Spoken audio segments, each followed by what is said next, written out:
घूंघट पार्ट 2।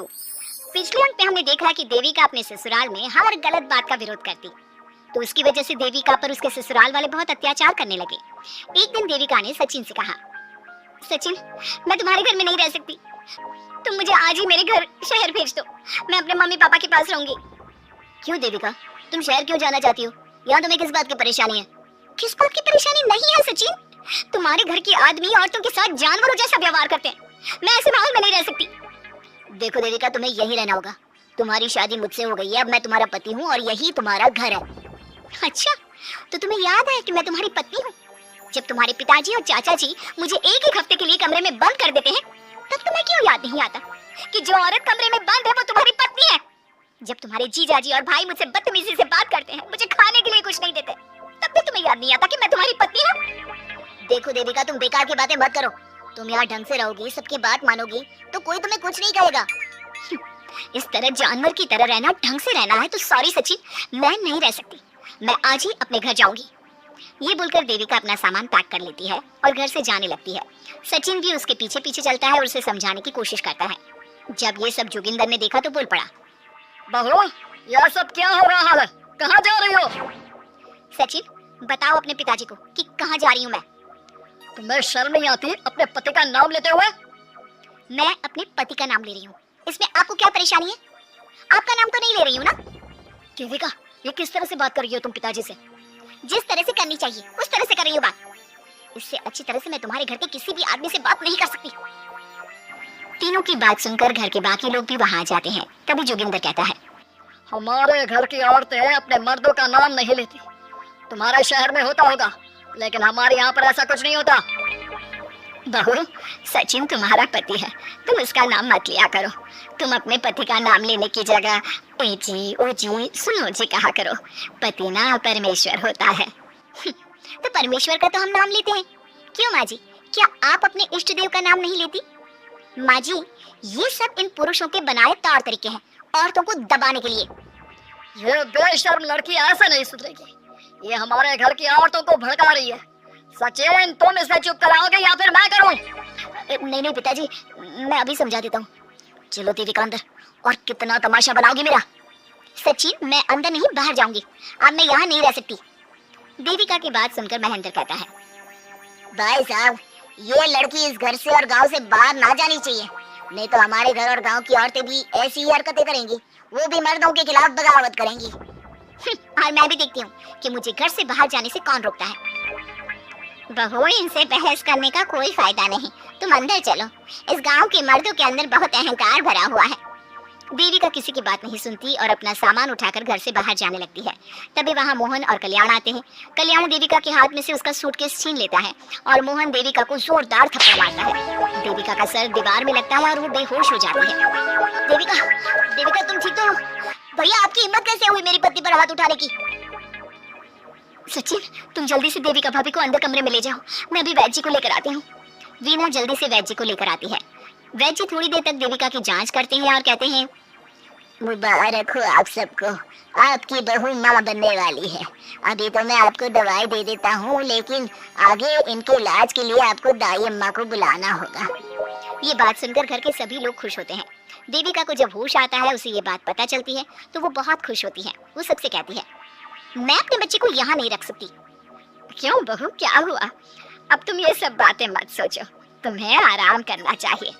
नहीं माँ जी, आप नहीं समझ रही, अगर मेरा बेटा हुआ तो इस घर के मर्दों की तरह अहंकारी और औरतों पर जुल्म करने वाला बनेगा, और अगर मेरी बेटी हुई तो वो जानवरों की तरह जुल्म सहने वाली बनेगी, और दोनों ही अनपढ़ रहेंगी। देविका की बात सुनकर घर की सभी औरतों को पहली बार एहसास हुआ कि वो किस अंधकार वाले समाज में जी रही हैं, लेकिन फिर भी घर की सारी औरतें उसे ही समझाती हैं। बहू देखो, तुम्हारी बात सही है, लेकिन तुम इस हालत में सफर नहीं कर सकती। हाँ बहू, तुम यहीं रहो, अपना और अपने बच्चे का ख्याल रखो।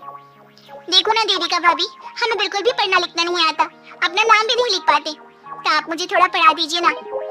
देविका, तुम्हारी बातें सुनकर पहली बार हमें एहसास हुआ है कि कैसे माहौल में हम जी रहे हैं। तुमने हमारे अंदर उम्मीद की नई रोशनी पैदा की है, यहाँ से मत जाओ तुम। देविका ने घर की औरतों की बात सुनी तो उसका दिल पसीज गया। उसने गांव में ही रहने का फैसला लिया। वो अपने घर की औरतों को रोज पढ़ाती, उन्हें अपने अधिकारों के बारे में, देश के बारे में बताती। इसी तरह कई दिन बीत गए और एक दिन सुजाता ने सचिन से कहा, सचिन, देविका की तबीयत ठीक नहीं, तुम जल्दी जाकर दाई अम्मा को बुला लाओ ना। भाभी, दाई अम्मा क्या कर लेंगे? आप किसी डॉक्टर को बुला लो, मेरी तबीयत ठीक नहीं है। देविका, गांव के लोग डॉक्टर पर भरोसा नहीं करते। दाई अम्मा बरसों से ये काम कर रही है, वो तुम्हें ठीक कर देगी। सचिन, तुम्हारे घर वाले अनपढ़ हैं, तुम तो पढ़े लिखे हो ना, देख नहीं रहे मेरी हालत क्या हो रही है। तभी तो बोल रहा हूँ, समय बर्बाद मत करो, मैं अभी आता हूँ। सचिन दाई अम्मा को बुला कर ले आता है। दाई अम्मा घरेलू नुस्खों से देविका का इलाज तो कर देती है। कुछ समय के लिए उसकी हालत भी स्थिर हो जाती है, लेकिन वो पूरी तरह से ठीक नहीं होती। फिर देविका सचिन से कहती है, सचिन, मुझे समझ में नहीं आ रहा, तुम मुझे डॉक्टर के पास क्यों नहीं ले जा रहे? मैं माँ बनने वाली हूँ और मुझे ये भी नहीं पता कि मेरा हेमोग्लोबिन कितना है। दाई अम्मा कर रही है ना तुम्हारा इलाज, लेकिन दाई अम्मा को कुछ समझ में नहीं आ रहा कि मेरे साथ क्या हो रहा है।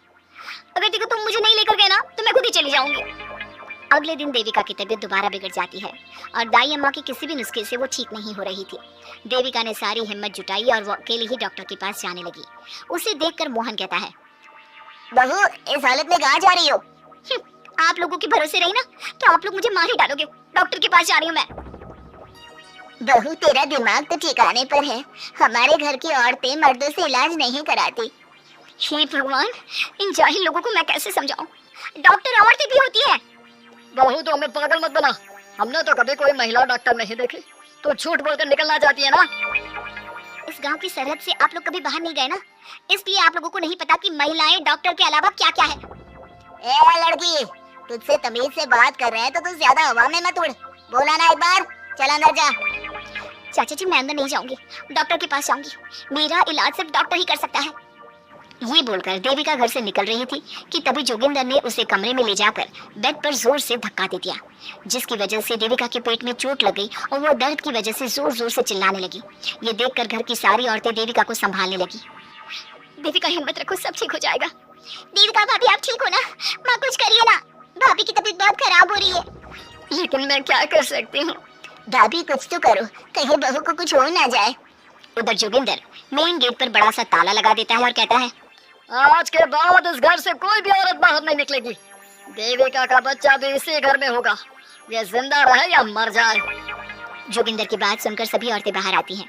जब विमला को इस बात का एहसास हो जाता है कि जोगिंदर देविका को डॉक्टर के पास किसी कीमत पर नहीं जाने देगा, तब विमला पहली बार अपना घूंघट उठाकर तेज आवाज में कहती है, मैं भी देखती हूँ देविका को डॉक्टर के पास जाने से कौन रोकता है। आज देविका डॉक्टर के पास जाकर रहेगी। देविका की सांस का घूंघट आखिरकार उतर ही गया। घर के आदमियों ने पहली बार विमला का ये रूप देखा था और उसकी तेज आवाज पहली बार सुनी थी। क्या विमला अपनी बहू की जान बचा पाएगी या जोगिंदर अपनी पत्नी की आवाज भी दबा देगा?